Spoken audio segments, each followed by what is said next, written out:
আজকে তোমাকে অদ্ভুত সুন্দর লাগছে। আরেকবার বলবা? আজকে তোমাকে অনেক অনেক সুন্দর লাগছে। আরেকবার প্লিজ। আজকে তোমাকে অপ্সরীর মতো সুন্দর লাগছে। আরেকবার বলবা?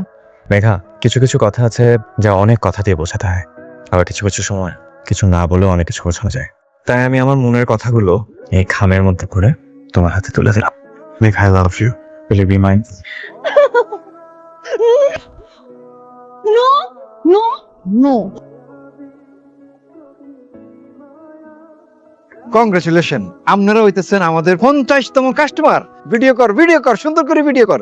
আপনাদের একটা মিসআন্ডারস্ট্যান্ডিং হচ্ছে। আমরা আসলে কাস্টমার না। কি অ্যাকচুয়ালি আমরা এসেছিলাম আপনার ওয়াশরুমটা ইউজ। ইয়াল্লাহ, আপনাদের হাতে 15 মিনিট সময় হবে মিস মেঘা? গ্রেট, তাহলে আপনারা একটু প্লিজ বসবেন। হ্যাঁ, ওয়াশরুমটা। হ্যাঁ সব দেখাই দিতেছি আমরা। এটা একটা ভালো আইডিয়া, বাইর করি কোনো কিছু মিস হইতো না। আপনারা আমি ওয়াশরুম দেখাই দিতেছি। আপনি আসলেন যে, মানে কাউকে দিয়ে পাঠিয়ে দিলেও তো হতো, শুধু শুধু কষ্ট করলেন। আপনি কি বলতেছে? আপনি হইলেন আঙ্গো special customer, half century customer. আপনি আজীবন সদস্য পাইবেন ডিসকাউন্ট কার্ড, যেটা সবসময় আপনার সাথে রাখলে 50% ডিসকাউন্ট আপনার থাকে। But thank you. খাবারের বিলটা কত এসে বলেন, আমি অফিসে বলছি অনলাইনে ট্রান্সফার করে দিতে। 3000 with 50% discount. Oh by the way, এইটা আপনার জন্য। আমার জন্য? কি এটা? Token of love. Excuse me. ডেজার্টটার নাম হচ্ছে token of love. Interesting, thank you. খেয়ে জানাবেন কেমন লাগে। I think you love black coffee. আপনি কিভাবে জানলেন? ওই যে আপনি বললেন।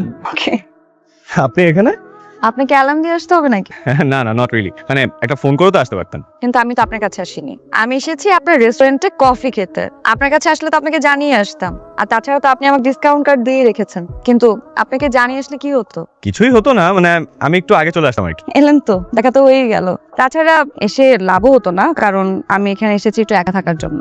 কেন, আপনার কি আজকে মন খারাপ? আসলে মেয়েদেরকে না, মেয়ের মন খারাপ কিনা সেটা জিজ্ঞেস করে কোনো লাভ নেই। মেয়েদের মন হচ্ছে আকাশের মতো, কখনো খারাপ কখনো ভালো, আর বিনা কারণে মেয়েদের মন বেশিরভাগ সময় খারাপ থাকে।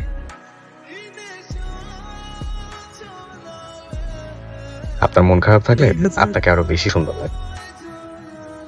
আপনি এতদিন পরে আসলেন যে? অসুস্থ ছিলাম, এই রিপোর্ট উঠিয়ে নিয়ে আসলাম, আজ ডক্টর দেখাবো, সন্ধ্যা থেকে অ্যাপয়েন্টমেন্ট। দেখি, আমি দেখি। আপনি থেকে মানে আপনি ডক্টর নাকি? ডাক্তার না হলেও আমার বাবার ফার্মেসি ছিল, ওষুধপত্রের নাম থেকে শুরু করে সব অসুখের ব্যাপারেই জানা আছে।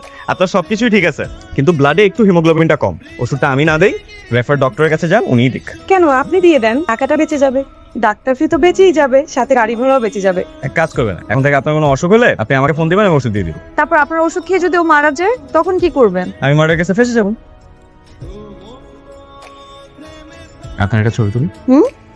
আমি তো ছবি তুলি না। ঠিক আছে, আমার সাথে তুলতে হবে না, মানে আপনার একা একটা ছবি তুলি। আচ্ছা, ওকে, হাতটা নামান। এইভাবে তোলেন। রে প্রেমে ফুরসত নেই না, সেরকম কিছু না। যেভাবে টিস্যুতে সেটতেছ, ওর ইজ্জারে সামনে ফেলে তো সিমি ফানা ফানা করে ফেলাইতে। স্যার, এত কথা বলো কেন তুমি? আমি তো বেশি কথা বলতাম চাই না। দেখেন কেমন হয়েছে ছবিটা, একদম হুবহু আমার মতো এঁকেছে না? হ্যাঁ হ্যাঁ, ও হচ্ছে আমার কাজিনের ফ্রেন্ড, খুব সুন্দর ছবি আঁকে।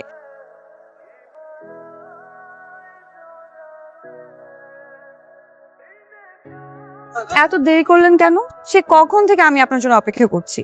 কি করবো বলুন ম্যাডাম, টিউশনি শেষ করে বাইরে তখন ঝুম বৃষ্টি, রিক্সা নিতেই যা দেরি হয়ে গেল। ইস, ভিজে গেছো দেখছি, কাছে এসো তো, রুমাল দিয়ে মুছে দে।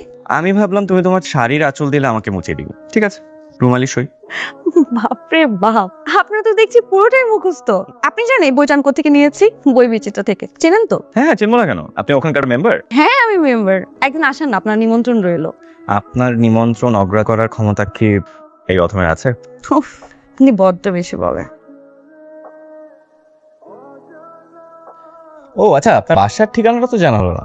মায়াকুঞ্জ। মায়াকুঞ্জ? এইটা আবার কোন এলাকা? এটা কোন এলাকা না, এটা হচ্ছে আমার বাসার নাম, মায়াকুঞ্জ, যেটা ধানমন্ডিতে। তো বাসায় দাওয়াত দিচ্ছেন কবে? আমার বাসায় বাইরের মানুষ একদম এলাও না। এরপর হুট করে ক্যাফেতে মেঘার আসা বন্ধ হয়ে গেল। সেলফোনে কল দেওয়ার পর সেটাও সুইচ অফ। মেঘা, তুমি কোথায় আছো? আরে ও তো এক সপ্তাহ ধরে অফিসেই আসছে না, ছুটি নিয়েছিল। হুট করে একদিন এলে রিজন এটা পাঠিয়ে দিল। উনার কারেন্ট অ্যাড্রেসটা কি পাওয়া যাবে? সরি স্যার, এটা শেয়ার করার অনুমতি নেই আমাদের কাছে। আমাদের এখানে আসলে প্রোটোকলে সেই সিস্টেম নেই, আমি ইনফরমেশন শেয়ার করতে পারবো না। আচ্ছা, আমি একটু রেজিস্ট্রি চেক করি, দেখি আপনার। রিয়া, আমরা তো জানো ওই যে ফ্রেন্ডের রেলগাড়ি লাগাই দিছে। মূল ইঞ্জিনটা কোথায়? মূল ইঞ্জিন যেটা দিয়ে চলে। বলতে পারি না ভাইয়া। এতে তো কিছুই জানে না, হুদা হুদি হাতের দিকে লাভ। আর একখান ছবি এখান সে প্লিজ বসেন না। শোন, ধানমন্ডি যত মায়াকুঞ্জ বাড়ি আছে বেগগুলোর অ্যাড্রেস আমি তোর হোয়াটসঅ্যাপে পাঠাই। তুই শুধু মেগারের টোকায় বাইর করে লবি, তোর দায়িত্ব হচ্ছে মায়াকুঞ্জের অ্যাড্রেস তুমি সব জায়গা থেকে করতে পাইলা? ধানমন্ডি ঢাকা শহরের কোনো গ্রুপ আমি বাদ দিন, ডেসপারেটলি ধানমন্ডি, ডেসপারেটলি ঢাকা সব সিকিং করে ফেলাইছি এবং খুঁজি খুঁজি সোশ্যাল মিডিয়া ম্যান। আমি জানতাম আপনি আসবেন। তুমি যদি জানতে তাহলে এরকম কলম ছাদের মতো ঘোরালে কেন? কোনো কিছু সহজে পাওয়ার মধ্যে কোনো আকর্ষণ থাকে না, কোনো আকাঙ্ক্ষাও থাকে না। মেঘ, I love you. Will you be mine?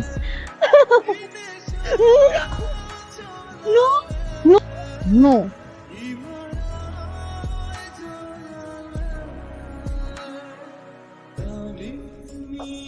ভাইয়া কি আমাকে ডেকেছেন? এটা কি আমার জন্য? জি না, তোমাদের ক্লাসে আকলিমা নামে একটা মেয়ে আছে না, ওকে গিয়ে বলবা যেটা রাজ দিছে। তুমি কি নার্ভাস? একটু আকলিমা, জানো তুমি যে আমাকে লুকায় লুকায় দেখো, এটা কিন্তু আমি ঠিকই বুঝতে পারি। সরি, আর হবে না। এখন না, বাসায় যায় তারপরে দেখ। তুমি কিন্তু সুপার রান্না করো, I am very impressed. Thank you. তোমার জন্য তো সারা জীবন রান্না করতে আমার কোনো সমস্যা নাই। তাহলে কি একটা কাজ করবো নাকি, তোমাকে পার্মানেন্ট বুয়া হিসাবে অ্যাপয়েন্টমেন্ট দিয়ে দিই? মনের সব কথাগুলা এই চিঠির মধ্যে লিখছি, তুমি একটু বইরও পরে, কাউরে কিন্তু বইলো না। I love you. তুই বাজিতে দিচ্ছ? ও মারে, কি প্রেমের চিঠি! এই রাত বাজিতে দিচ্ছে। মাত্র 2 মাসের ব্যবধানে এই ফকিন্নি মেয়েটারে প্রেমের ফাঁদে ফেলাইছস। এই যে একটা জিনিস মামা, তোরে আমার সেলুট। কলেজের এই বিশ্রী মেয়েটা এখন তোর প্রেমে হাবুডুবু খাইতেছে। আর তোরেও বলি, তুই কি পাগল? তোর এই চেহারা নিয়ে তুই রাজের সাথে আসছস প্রেম করতে? দীর্ঘ 8টা বছর আমি ছিলাম না তোমাদের মাঝে। কার জন্য আমি হারিয়ে গিয়েছিলাম সেটাও হয়তো তোমরা জানো। দীর্ঘ 8টা বছর নিজেকে এতটাই পরিবর্তন করেছি যে আমার নামটা পর্যন্ত আমি চেঞ্জ করে ফেলেছি। আকলিমা থেকে এখন আমি মেঘা। সবাই পার্টিটা এনজয় করো। Thank you. দোস্ত, তুই মনে এত কষ্ট নিয়ে চলে গেছিস, আর একটা দিন যদি তুই থাকতি তাহলে তুই কখনোই চলে যেতি না। রাজ তোকে সত্যি সত্যি অনেক ভালোবাসতো। এই আকলিমা কই?